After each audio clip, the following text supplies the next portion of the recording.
Ang iba sa atin ay gulong-gulo agad kung paano maglingkod sa Diyos.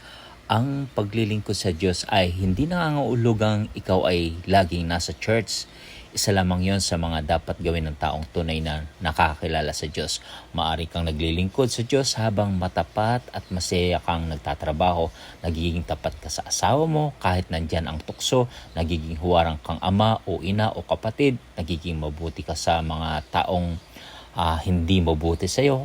Sa makatwid, ang taong tunay na naglilingkod sa Diyos ay mas pinapahalagan niya ang utos ng Diyos kaya pansariling interes o gusto niya. Nakafocus siya sa kalooban ng Panginoon kasi hudang ano pa ang sabihin ng mga tao. Basta ang isip niya ay mabigyan ng kaluguran, ng papuri, ng parangal at pagsamba ang Diyos. Kaya huwag tayong malito. Subalit, hindi nangangahulugang hindi ka na magsasamba dahil ang pagsamba ay isa sa pinakamahalagang